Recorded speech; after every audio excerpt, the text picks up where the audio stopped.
Complementary colours are used all over film and TV. Having complementary colours like the cool natural light coming through the window and the orange of the painting and warmer skin tones really helped to turn this plain white wall space into something slightly more visually interesting.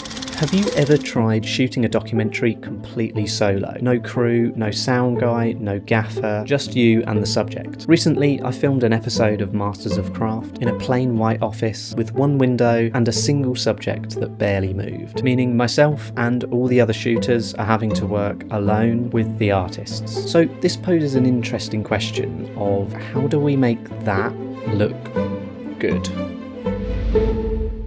Now, of course, good cinematography is about serving the story, but I still wanted to maintain an element of professional pride and quality throughout this project. The first thing I notice when I walk into the office space is a window. I considered blocking this off and starting from scratch with my own lights, but it did create quite a nice offside key motivation in relation to where the subject was going to be sitting. This is one of those rare docs where there's absolutely no interviews. It's just a simple voiceover. Throughout this doc, I wanted to focus on lighting the space, not the face or the art piece. The lighting needed to be simple enough so that I could set it up once and not have to adjust it for getting different shots, different insert shots or anything like that. For the main light, I simply used an Aperture 300D2 and bounced that off of the ceiling. Now, I know that bouncing light off of a ceiling is kind of like a sign that we've kind of given up with our lighting, but just a reminder, I'm there completely alone. As I'm working with natural light coming through the window, I've got two options here. I deliberately blow out the window to a clean white, or I expose for the window and let that dictate the intensity of my light. I never like to do anything in the middle of these two, which is why I decided to overexpose the window in this instance. The next thing to take into consideration here is the light colour. Now, unfortunately, I don't have the ability to control the colour temperature of the sun. So I opted for a very, very subtle orange gel that I put over the Aperture 300D. I then white balanced to that, which gave this really nice bluish natural light that came through the window. I'll perhaps make a future video on colour theory, but in short, complementary colours are used all over film and TV. Having complementary colours like the cool natural light coming through the window and the orange of the painting and warmer skin tones really helped to turn this plain white wall space into something slightly more visually interesting. The whole concept of lighting the space in general too meant that I had to adjust very little from shot to shot. Occasionally for some close-ups I might introduce a little bit of negative fill to the camera side just to create some further contrast across the frame. Sure, I could have added more lights, backlights, practicals, softboxes, etc. I honestly think I had about 30 minutes to set up and get going, and that's including to set the camera up as well. Plus my aim with these is to try and do the most with the least and keep things nice and simple. Not to mention, we're also always working in tight spaces too, so I don't want to set up a big jungle of light stands and things that are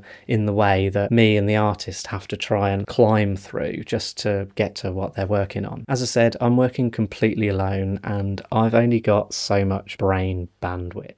The next thing I'd like to talk about is shooting segments that are a little more acted out, which outside of a doc that features proper reenacted sections, for lack of a better word, can sound like a little bit of a dirty thing in documentary. It's documentary, it's supposed to be a true reflection of the subject and story that's happening right in front of the camera. But rest assured, when I say acted out sections, what I'm actually referring to in this context is just asking the subject, in this case Claire, to repeat certain actions with the goal of getting extra coverage for the editor to work with. And this is something that you wouldn't normally be able to get just shooting single camera, which is obviously what we're doing today. A shot like this, for example, is something that I asked Claire to do. This is just to give the editor something more to work with, but it also creates the effect of sort of like a multicam shoot as well, hopefully immersing the viewer further into the story. Lens choice is probably a good thing to move on to now. I'm all for using prime lenses where appropriate, not just for quality but also intentionality as well. I always find that I'm so much more methodical with my approach to filmmaking when I have a simple restriction like a prime lens. And maybe this is something I'll cover in a future video. As much as I like primes, for this particular documentary I opted to shoot using a good old 24-70 f2.8. I basically needed the versatility of a zoom lens. I mentioned that I get the subject to repeat certain things, which I do, but sometimes a part of the process can only be done once. And if I'm shooting something at like 85mm and then all of a sudden Claire decides to do something, I don't know, closer to the camera or kind of more broad across the frame, I don't want to be stuck out at 85. I want to be able to quickly zoom out and capture that action. Another reason is just being able to move quickly and swiftly as a solo shooter. I don't have an AC to help change lenses, and as quick as I've gotten changing lenses in a sort of John Wickian reload style, it's simply not practical for this scenario. This leads me nicely on to coverage. The one thing that doesn't cost me any extra, other than I guess a small amount of time, is moving around the scene. I never want the camera work to be distracting, but I also don't want the audience to be looking at a locked off shot for the duration of the documentary either. So again, with the aim of immersing the viewer further into the story, I aim to place myself accordingly in relation to our character, which in this case, again, is Claire, making the audience feel present. In some ways, a really small single shooter documentary like this can have some real advantages over something that's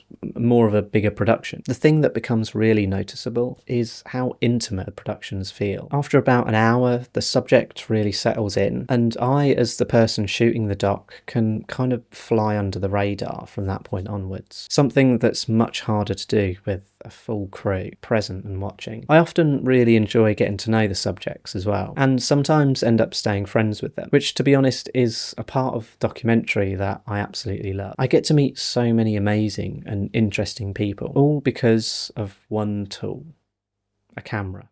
So that just about brings us to the end. If you like this video, then don't forget to give it a like. It helps to get this video in front of more eyes. Comment down below if you've got any questions or any suggestions of future topics you'd like me to cover. Finally, subscribe and hit the bell icon to stay updated with all of my future uploads. That's a wrap for now, but as always, I'll see you in the next one.